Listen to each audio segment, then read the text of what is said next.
auditioned for Saturday Night Live and didn't get the job. Very true. Welcome to WatchMojo, and today we're counting down our picks for the top 10 rejected SNL cast members that became successful. Alrighty then.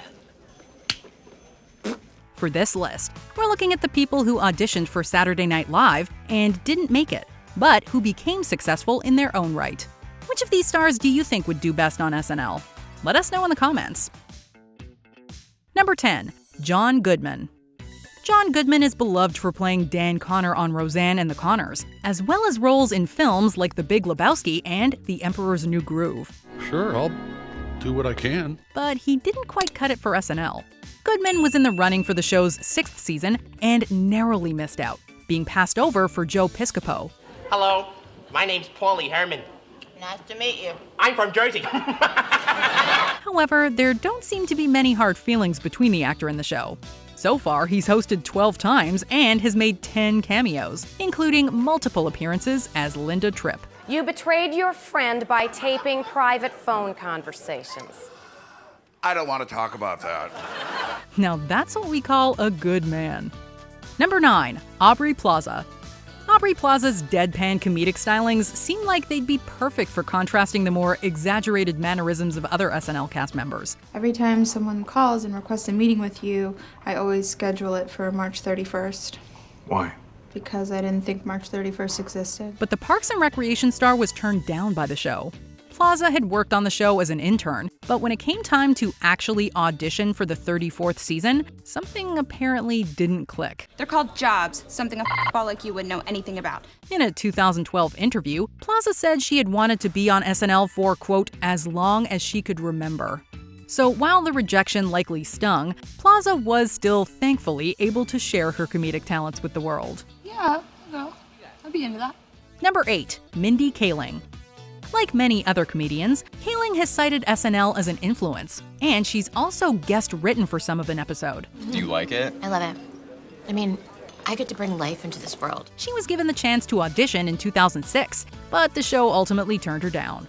This was while she was making the 2nd season of The Office. Do you have a question, Kelly? Yeah, I have a lot of questions. Number 1, how dare you? So, if things had gone differently, we might have had a mostly Kelly-less Office. Kaling has appeared in a What Up With That sketch, but she has yet to host the show. I want to thank my guest, the wonderful Al Gore. Secret freak, Mindy Kaling. And yet another apology to Lindsey Buckingham, who was bumped once again. With the talent she possesses as both a performer and a writer, Kaling is definitely long overdue. Number 7. Jordan Peele. Anyone who's seen Key and Peele knows that Jordan Peele is excellent at sketch comedy and that he does a great Barack Obama impression. I just want to reiterate our unflinching support for all people and their right to a democratic process. Hey, all y'all dictators out there, keep messing around and see what happens. Just see what happens.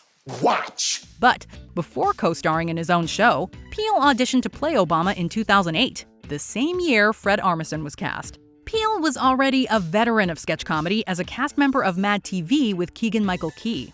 Oh, you got handcuffs, baby. That's kinky. You have the right to remain silent. Oh, you got the right to remain sexy, baby. So it's not like he wouldn't be able to handle the pressure. And it's still absurd they cast Armisen as Obama considering, he's not black. What do you think Luther would have to say about this? Please test me and see what happens. Number 6. Stephen Colbert. Not many TV hosts can say they've achieved success portraying real and fictionalized versions of themselves, but Stephen Colbert is a special case. Now, when I first learned about an app that boils down all your communication into 2 letters, I expressed myself in 1. Why? The host of The Colbert Report and The Late Show was apparently not quite up to snuff for SNL, at least not as a performer. Colbert came to audition in 1992 after SNL writer Robert Smigel saw him perform as a member of Chicago's Second City troupe. It's yeet. Is it yeet? Is that yeet? I think, yeah, yeet. But he was not the show's first choice, and series creator Lorne Michaels turned him down. Colbert did later contribute some freelance writing before becoming a household name. He wasn't ready then, but a spot just opened up. I'd like to talk to him, see if he's got what it takes. I've been told he's made some progress in the business. Please welcome a Stephen Colbert. Michaels later expressed some remorse about his decision to not cast Colbert. Yeah, we would too. Number 5, Gina Davis. There's really no telling what exactly will happen with rejected SNL auditioners. Well, you're lucky. You be sweet to him, especially your wife. My husband wasn't sweet to me. Look how I turned out. Some fade into obscurity right away, and others go on to win Oscars.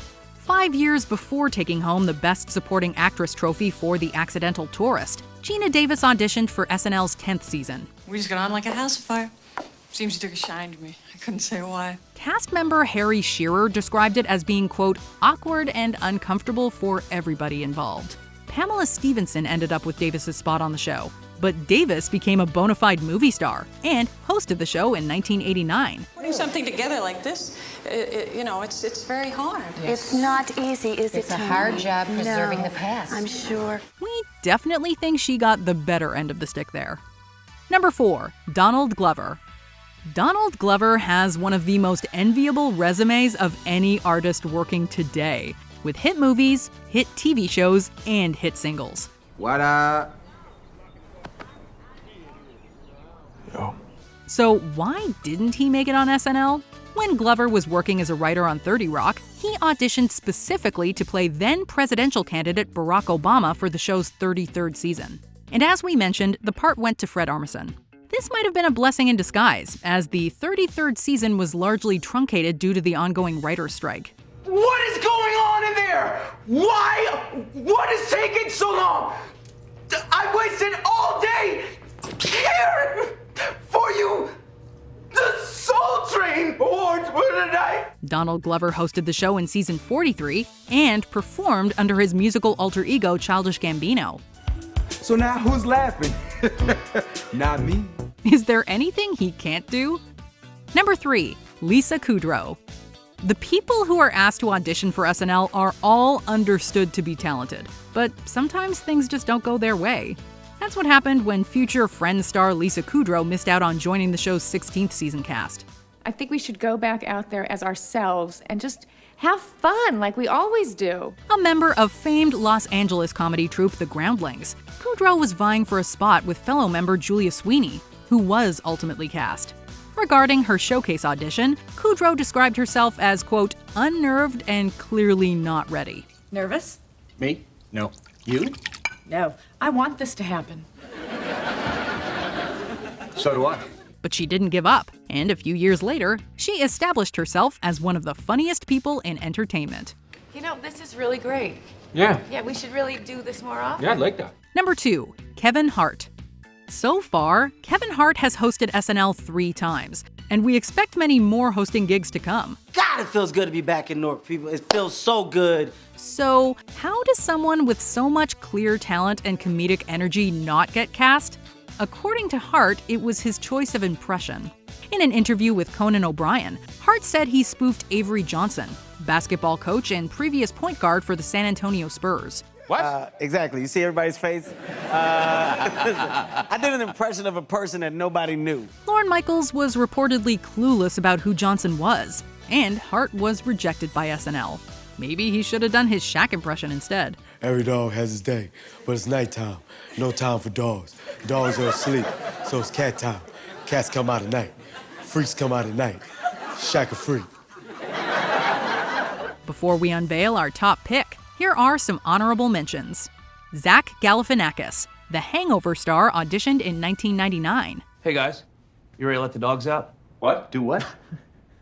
Let the dogs out, you know, like, who let the dogs out? Who? Who brought this guy along? Jennifer Coolidge. The comedic actress was passed over for Will Ferrell, Sherry O'Terry, and Chris Kattan. She's kind. She's sweet. Vice versa. Kumail Nanjiani. Nanjiani ended up writing for SNL for 1 week. It's just really hard to do stand-up comedy when your girlfriend is in a coma. Before we continue, be sure to subscribe to our channel and ring the bell to get notified about our latest videos. You have the option to be notified for occasional videos or all of them. If you're on your phone, make sure you go into your settings and switch on notifications.